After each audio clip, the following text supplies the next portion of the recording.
I would like to rather begin with a set of three congratulations.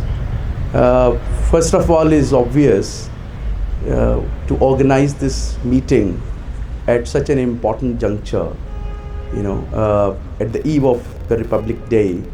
And the second and third are directly related to JNU. Second, I want to congratulate the JNU community for its victory against the fee hike. And the third one, I want to, in fact, explain with this short story. I mean, what JNU is perceived to be today, how does it has acquired almost a kind of a monopoly over critical thinking. With a short little story, with your JNU TA treasurer, Kalichiti Babu, and some other professors, I was in Bangalore just last week or until a few days ago. And there was a senior computer scientist, 75-year-old, and he made a presentation on don't laugh, okay? On computers in ancient India. Okay? I said don't laugh, but okay. Anyhow, I thought in all my modesty to not treat him as a right-winger, And I stood up with all my humility at my command. I told him that this is an interdisciplinary forum of dialogue. Therefore, I want to explore how a historian in the age of 40s can help a computer scientist in mid-70s. And I don't want to take your time in telling all my observations, suggestions, and critiques, etc., etc. Spoke for almost 5 minutes, and almost the entire house was with me. That is immaterial. We broke for lunchtime, and then this elderly gentleman came running to me, took my phone number, did not bother to ask my name, but saved it in his mobile as, and I quote, JNU boy in Bangalore.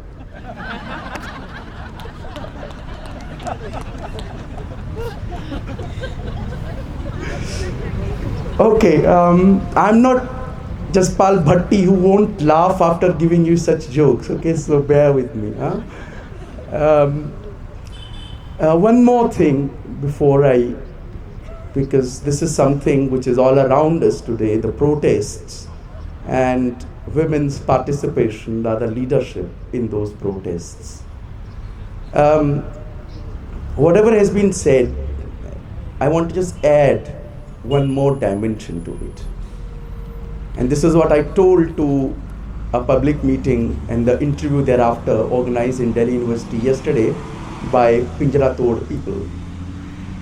That let's remember, whenever there have been historic battles, women have always come out in large numbers and have decided the course of action. Whether this is the French Revolution of 1789, non-cooperation movement of 1919, the civil disobedience movement of 1930, and I forgot the revolt of 1857, the Quit India movement of 1942. In fact, they were the biggest victims, the largest victims at the eve of independence due to partition of India. It is only a male bias of history that these histories were not written for long. But what it also tells us is that we are again at a very crucial historical juncture. The presence of women in large number once again shows what we always say, Azadi ki ek aur ladai. We need to look at it from this perspective. Now, coming to the issues of constitution, I want to take up some contentious issues to arrive at its increased relevance today, the relevance of Indian Constitution. And whatever is happening around us, and I don't want to boast about myself, but as an organic intellectual, how what we see around us today on the ground can help us to arrive at some theoretical conclusions. Because we are at JNU, we are at a university. So let me begin with this, that yes, the Indian Constitution by no means is the ideal document. And that is why for all these years, 70 years, many of us were engaged in positive analysis of Indian Constitution. And we did find many compromises, many lacunas in this Constitution when we probed it from the lens of caste, language, class, ethnicity, and many other perspectives, including that of disability. We found that Indian Constitution should have something more. And I'm not going into the details of that. Right? But then, what we were fighting for? We were fighting for improving it further. We were fighting for more and more amendments. Yeah? We were never, most of us at least, never intending to kind of compromise or question the very spirit of the Constitution of India.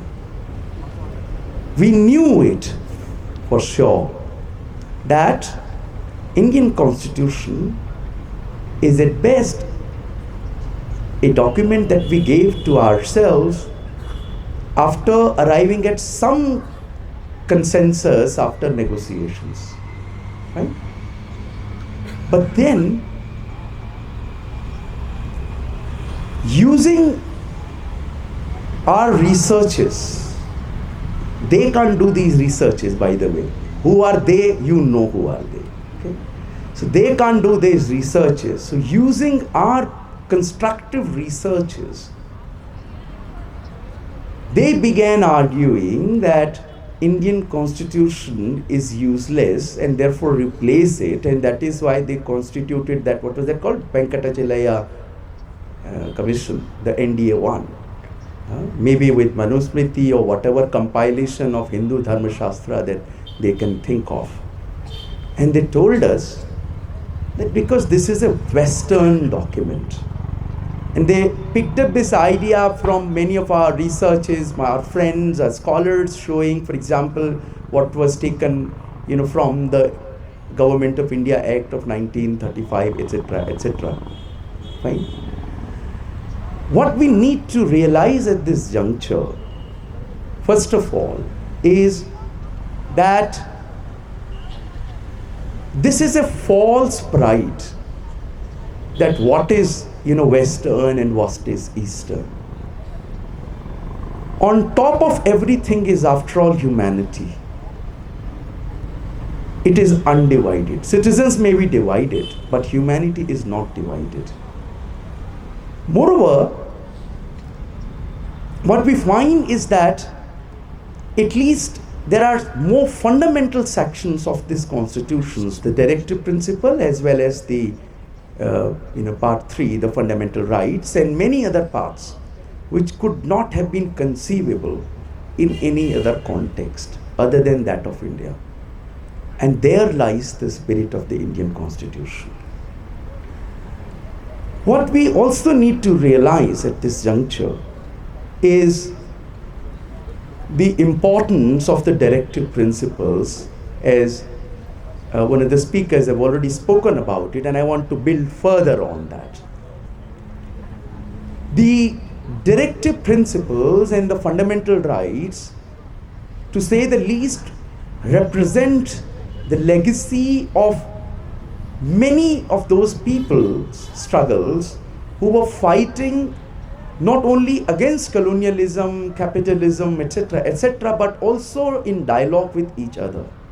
And I can name at least three: Ambedkar, Gandhi, and Bhagat Singh. Now, if you see the directive principles, of course, they are not justiciable to any individual. Our textbooks, our civic textbooks, stop there. We are not made to think that they could have used any other term for the heading of this part of the Constitution. Why did they use the term directive principles? They did not say the vision of the Indian Constitution. It simply means, to cut the long story short, and this has been in some cases even recognized, that the Indian state cannot legislate anything which is in contravention to the directive principles. These are the directions for policy formulation under Indian nation state. And therefore, you just think of this provision, that the state shall ensure equitable redistribution of resources and shall ensure that these are not concentrated in fewer hands.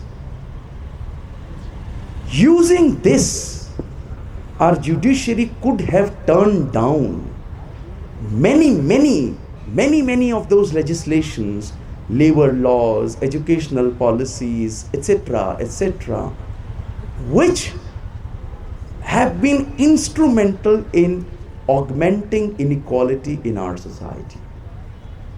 In fact, this is another provision in the Indian Constitution that could be also used for demanding equitable quality education. I need not elaborate the example, the argument, by citing other provisions that have been already cited, and one can cite more. In fact, I brought one article which I downloaded when I was coming here and printed one copy thinking that friends may photocopy it here. But even a plain fact that may explain things to common masses of this country. What is the name of the ministry that deals with education in our country? Human Resource Development. Right? So it is therefore a directive of the Indian Constitution to ensure that if education is a resource, which is what the government thinks, though I do not, is a different matter, then they are duty bound to formulate those educational policies which ensure equitable access and equitable participation, rather than the present scenario where 90% of our population do not complete even school education or do not come to higher education. Right? Now, the Constitution of India also reminds me of another very interesting debate that has been going on the issue of secularism.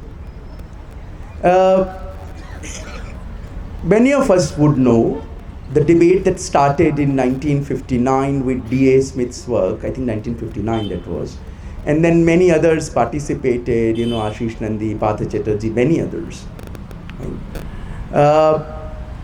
About the nature of secularism and whether it is a foreign imposition on India. Right? There are three broad ways in which secularism is generally classified. One, a situation of complete separation between religion in the state, 2, a situation where state protects all religions, and 3, a situation where state has, it's a kind of a, what you call, a no religion, right? No religion in the public sphere.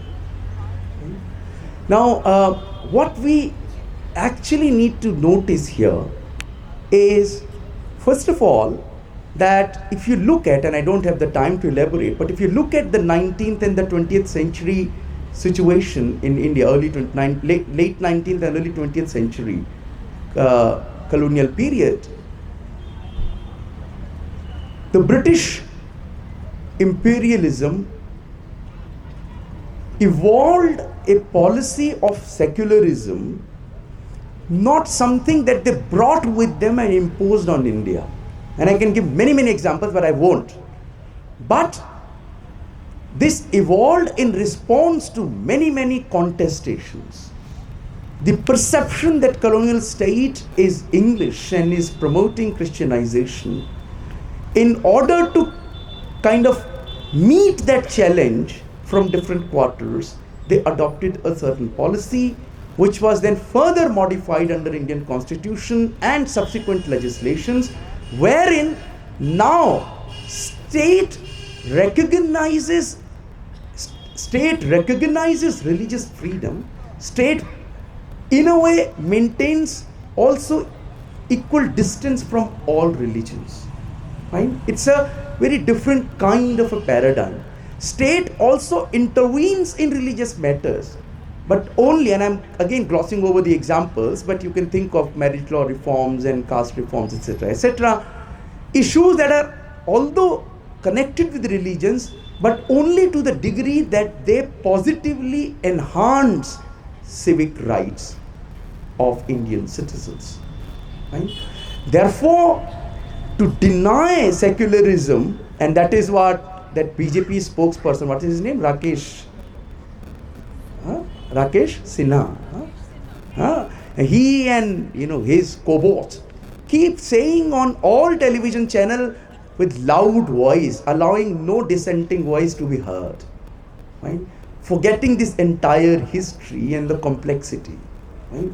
That the Indian nation's model of secularism is even beyond the 3 models that are known to us, right? The other debate that can again be resolved by seeing what is happening today around us is the debate on the nature of nationalism. Those who read the political theory of nationalism or otherwise would know the debate between the civic nationalism idea and the cultural nationalism idea in the European context. And the debate still goes on, and I take 1 full month to teach that debate. I won't do that for sure here. Now in India too, of course in the 19th century, second half of the 19th century, a debate, a certain idea of nationalism, a secular idea of nationalism, liberal idea of nationalism began to develop. Yet there were people both within the Congress and some outside the Congress who championed the idea of a different kind of nationalism. They articulated nationalist sentiments with Hindu imagery, festivals, rituals, etc., and equated it with Hindu nationalism. If you had in Congress people like Tilak and Malviya, then you had people also elsewhere, the forefathers of our today's right wing, Golwalkar and Savarkar and others. They defined nationalism as Hindu nationalism, and basically by selectively utilizing the ideas from those European debates on cultural nationalism, right? However, what we achieved after independence, that if not completely eliminated, this idea of cultural nationalism was kind of pushed somewhat under the carpet by the liberal progressive idea, secular idea of nationalism. Still, from 1990s or late 1980s onwards, this was again revived and taken to very, very fascist levels and, you know, ultra nationalistic colors, right? But then, and this is another thing that, I mean, in that Bangalore conference, I mean, there were people who talked about this older idea of cultural nationalism. And I want to say, now today, when we see what is happening around us, people wearing tricolor, people reading the preamble of the Indian Constitution in lakhs and lakhs of numbers out there in the streets, on the roads, they remind us that nationalism is essentially about nation state. Nationalism is essentially about civic rights. Nationalism is essentially a democratic principle. It is, of course, a different matter that nationalism does homogenize a cultural identity. It does come in cultural garbs. Nonetheless, nationalism always has this inner fight between a select few exclusionary group who champion the idea of cultural nationalism and a larger population who fights for their civic rights, democratic rights. And let me remind you that this progressive group is in no way limited. This is an illusion. I think the current protests have proven this point. It is merely an illusion that this liberal idea, the progressive idea of nationalism, is limited to university academia only. Today, the poorest of poor, the most marginalized, on the street is fighting for that progressive idea of nationalism. Constitution and tricolor have become the symbol of those protests. And then these defenders of Constitution and the tricolors are being portrayed as the enemies of the nation, Tukde Tukde gang, Rashtradrahi, whatnot. You know, I really wonder, should we not ask these people, the yogis of today's political regime, when you say that talking of Azadi is sedition, are you not anti-national?